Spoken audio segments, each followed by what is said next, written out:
जय जय रघुवीर समर्थ. मी नीता प्रदीप पाटील, राहणार सोलापूर, वय 65.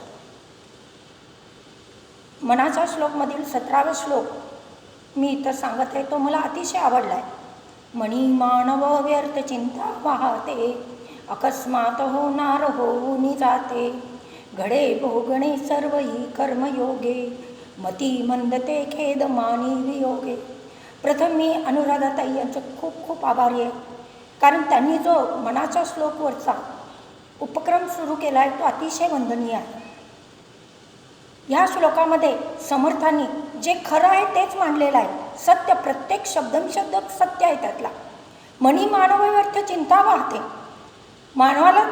माणूस जन्मल्यापासून मरेपर्यंत अखंड टेन्शनमध्ये असतो.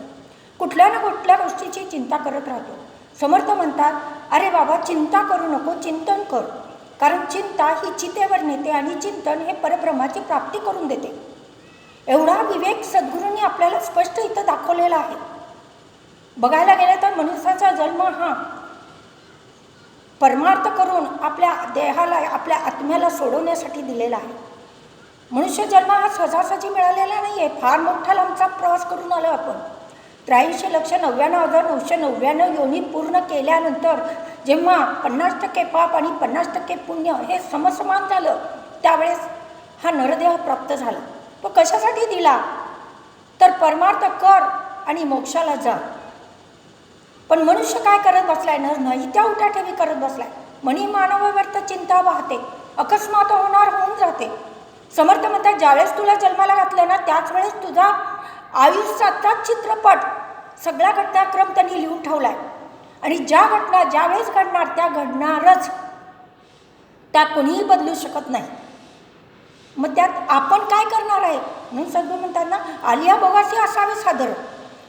ज्यावेळेस संत तुकाराम महाराज कीर्तन करत होते, त्यावेळेस एक मनुष्य शेजारचा आला आणि म्हणाला की आत्ताच तुम्हाला मुलगा झाला. ते शांतच होते. पुन्हा 5 मिनिटात तो आला आणि म्हणाला, जो मुलगा झाला ना तो गेला.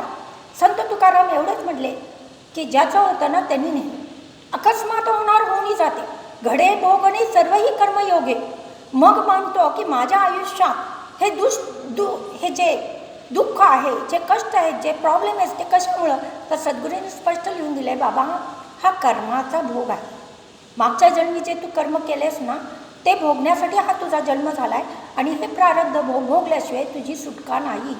अरे देवांची देखील याच्यातनं सुटका झाली नाही, तर तुम्ही आम्ही की झाड की पत्ती. झाडावरचं पान देखील त्याच्या आज्ञेशिवाय पडू शकत नाही. एवढी त्याच्या त्या परब्रह्माच्या सत्तेने हे सगळं चालत असताना आपण का बरं चिंता करत बसायची? मनी मानव व्यर्थ चिंता वाहते, अकस्मात होणार होऊन जाते. घडे भोगणे सर्वही कर्मयोगे, मती मंदते खेद मानी वियोगे. मग तुमच्या आमच्यासारखी सामान्य माणसं काय दुःख करत बसतात. मी एवढं देवाचं करते, मी एवढं सगळं करते, तरी मला हे दुःख का?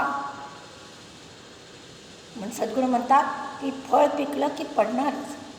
कर्म पिकलं, तुझं कर्म हे झालं की तुला त्याचं फळ मिळणारच. ते भोगायला तुला तयार राहता आलं पाहिजे. जय